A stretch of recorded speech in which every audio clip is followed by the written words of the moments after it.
BNP মনে করছে যে কোনো মতে খালি চেয়ারে বসলে যে আনন্দ আর আনন্দ।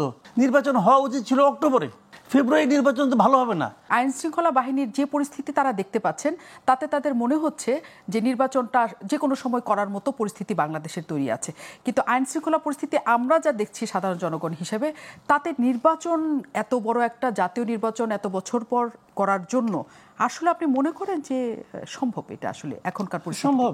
কেন সম্ভব হবে না? নির্বাচন তো মনে করেন এক মাস জুড়ে হবে না, তাই না? নির্বাচনের সময় যদি আমি মনে করি যে পুলিশ অপ্রতুল, আর্মি তো এখনই ম্যাজিস্ট্রেসি পাওয়ার নিয়ে মাঠে আছে না?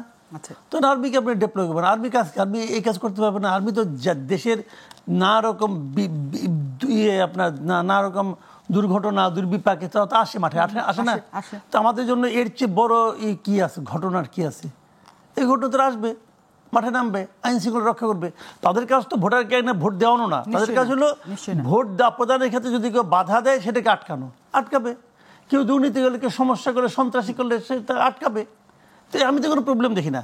নির্বাচন হওয়া সম্ভব, 3 মাসে হওয়া সম্ভব। আমি তো শুরু থেকেই বলতেছি নির্বাচন হওয়া উচিত ছিল অক্টোবর থেকে, সেখান থেকে আপনি দিলেন ডিসেম্বরে, বিএনপি নিল ডিসেম্বরে, ঠিক আছে, ডিসেম্বরে মানা যায়।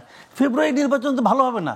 ফেব্রুয়ারির সময়টা খুব সুইটেবল টাইম না, কারণ ফেব্রুয়ারির কদিন পরেই হবে আপনার রোজা, এবং বাংলাদেশের রোজার সময় দ্রব্যমূল্য নিয়ে একটা ক্যাচাল বাজেই, সবসময় বাজে।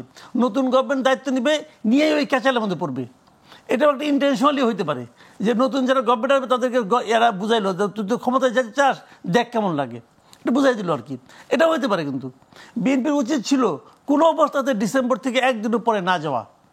বিএনপি কি মনে গেছে, বিএনপি মনে করছে যে কোনো মতে খালি চেয়ারে বসলে যে আনন্দ আর আনন্দ, ওই আনন্দের আশায় গেছে আর কি। আর যা কিছু করে সব খালি ইলেকশনটা আমাদের দাও, ফেব্রুয়ারিতে দাও। ভালো হচ্ছে না এটা, কিন্তু এটা আরও আগে হওয়া হচ্ছিল।